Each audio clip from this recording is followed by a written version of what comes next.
now. The fog's just coming in. But have a look out the window here, and you can see it's a beautiful city.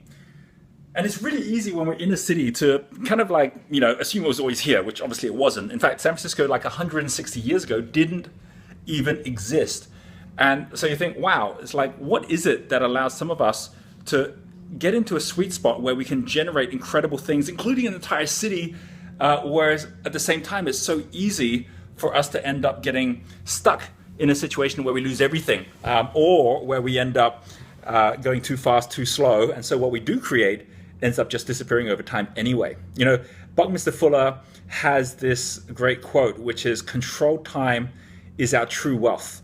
And it's really interesting. If you actually look out here, this is a view that we have at the moment, which is the view from the corner of this penthouse up here of San Francisco. And I really see that, when you look out at a city, it's like crystallized time. It's the same as when you're building something within a business, it's crystallized time. So for example, if I am controlling time, and just like a tap, you're turning on the tap, so there's more water coming in than going out the basin, you start accumulating. It's like if you end up in a year with, let's say, 1 month of revenues ahead of 1 month of cost, well, you end up with about 10% net profit. And if you end up with 1 month of cost ahead of your revenues, you end up with about a 10% net loss. And what's so interesting is that at the end of the day, all that's really happened is that you crystallize time into money, or into a loss. And when you actually start realizing that that's the whole key here, that it's not about how do you get success through position, which is what I think a lot of us think of. We're like, well, I'm not at success yet, so I've got to kind of rise up to success, without realizing, no, actually success is about a pace. It's not position. It's pace where it's always there in front of you, but if you're going too fast, too slow, you'll miss it. Like a surfer on a wave. If you kind of like are going too fast, you'll miss the wave. If you're going too slow, you'll also miss the wave. You get it just right, you can end up surfing all the way in on that wave. It's the same with music, with musicians, with, like whether you're blowing a trumpet, whether you're playing a violin. If you get the pace right, the pressure right, just right, you can make that music. Otherwise, you miss it altogether. So this is very much what this little video is all about. It's like, how do we make sure we get it just right, given that for many of us, we haven't got that balance right at all. I've just gone through with my book this exact example where, like, in the last 6 weeks since I started these videos, it's been constantly like, okay, do I go a little faster now? Do I put more money in marketing? Do I spend more time with partners? Do I spend less time because we're doing enough? Like that whole kind of like balance of pace has really been what it's about, to just get that sweet spot. Luckily, it's worked. I mean, we just ended up with the book becoming a bestseller on New York Times and USA Today, and that has a lot to do with all the people that helped us support that, and for you for reading it if you got a copy. So thank you so much for that. But let's go from the present to the past. When San Francisco started, there's these 3 amazing stories I wanted to share with you, because they're 3 stories about people that went through this. They were part of creating this amazing city, but one of them went too fast, lost everything. One of them went too slow, lost everything. The other one got it just right and ended up creating the most incredible legacy. So first of all, I'll tell you about someone called John Fremont. If you've ever heard of the Golden Gate Bridge, I'm sure you have. John Fremont is the person who actually came up with the name Golden Gate. So we're now talking, more than 160 years ago. He was in the US Army. He shows up here in San Francisco. He's like, San Francisco is going to be the next Byzantium. It's going to be the next Constantinople, which was basically like the gateway from the east to the west in the Mediterranean. It had an amazing entry point by sea, which was called Golden Horn. He says, I'm going to name this entry point Golden Gate, and we're going to be doing all this amazing trade with China. This was long before that was actually even happening. He was always ahead of his time, and that's what his downfall was. Like, for example, he became one of the first senators, one of the first 2 senators in San Francisco, but this was during the time when slavery was just becoming a major issue. You had Abraham Lincoln, who was like saying, I'm going to do something about slavery, but he hadn't yet done anything. Along comes John Fremont, who says, I want to do it now. So that's it, edict, end of slavery. And by doing it at the wrong time, by doing it too early, Abraham Lincoln came down heavy on him. That was the end of his time in the army, the end of his time as a politician. That was it, over. He's like, that didn't work. So what's he going to do? Became an entrepreneur. Like, what he did was his nickname was Pathfinder, because he believed there was a path between the east and the west when it came to actually creating a railway. It hadn't been created yet, but he's like, I'm going to put all my money into a railway venture, which is going to find the route. And then he went out actually going up to the Rockies with a team to find the route, couldn't find it, ended up losing all his money, died broke.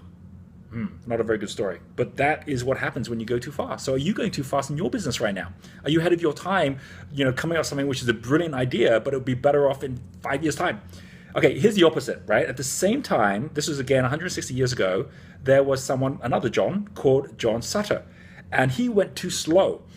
He came at the same time. He's like, wow, this is a busy place. I'm going inland. So he goes inland. He creates something called Sutter's Mill. Sutter's Mill becomes the site in which the first gold is found that kicks off the entire gold rush. Right? This is like in 1848. And by 1849, the place is full. John Sutter's like, don't tell anyone, but it's too late. Everyone's coming. So he ends up trying to sue everyone. He ends up making no money out of it because he's spending all his time trying to stop people. He goes to Washington, where for 15 years, he spends all his money on legal fees to sue the government, to say the government owes him all this money in reparation. He ends up dying broke. Again, just like John Fremont, he ends up with no money, but not because he went too fast, it's because he went too slow. And then the middle one, which is where we want to be, is when you're actually watching these waves and you don't get onto it before it's time. And this is someone called Leland Stanford, who actually came at the same time as the two Johns. But when he came, he just watched and saw where things were at, and then he acted at the right time. So for example, when the gold rush happened, he's like, okay, well, I'll go to where all the miners are, but I'm sure they will need things, so I'll start a corner store. So instead of actually being out there trying to make money from the mining, he started a corner store, which became really successful. He made his first fortune off a trading post. Off the back of that, then it was time to get into railways because they found ways across from east to west. So he then basically got with a group of his friends and set up something which was called Pacific Central Railway, which became one of the most successful railway companies. He made a fortune out of that. He ended up merging with Wells Fargo. So that could have been the end of the story, but it wasn't. He ended up coming back to San Francisco, where at that point, remember I said about John Fremont, where he kind of had this vision of connecting east and west? Well, that was a time when the steamship started up between China, Japan, and America. And so now Leland basically got himself into the steamship business, made another fortune out of that, and then put it into farming, into wineries. It's this really great quote, a Zen quote, which is, be still like a mountain, but flow like a mighty river. It's kind of like, being a surfer where it looks like they're standing still, but they're actually moving on this amazing wave. And that's when you really have flow moving through you, and you're actually using flow. It's like a standing wave. You're not ahead of your time. You're not behind the times. You're right in the present, but at that moment, because you anticipated it and you got on it as well. Well, you take that with a tree, for example, like standing tall.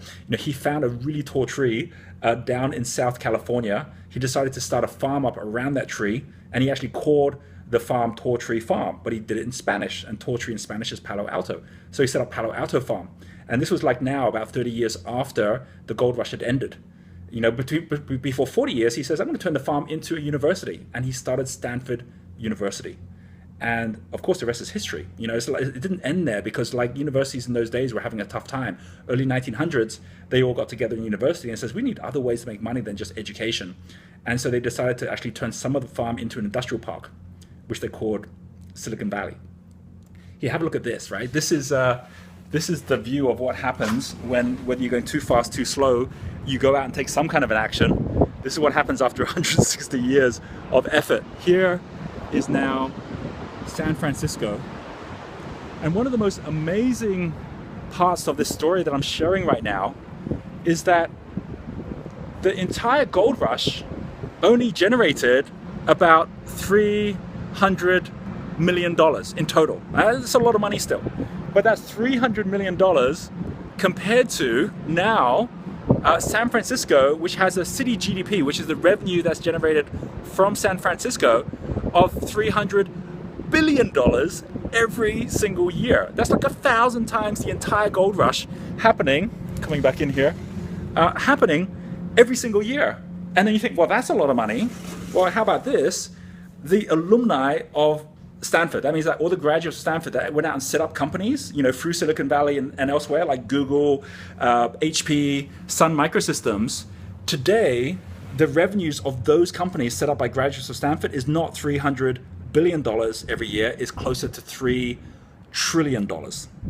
So what happens when we actually start getting in the sweet spot and start creating things that create wealth in our own lives and create a legacy beyond our own life as well? This is something which Buckminster Fuller, like I mentioned earlier, calls controlled time.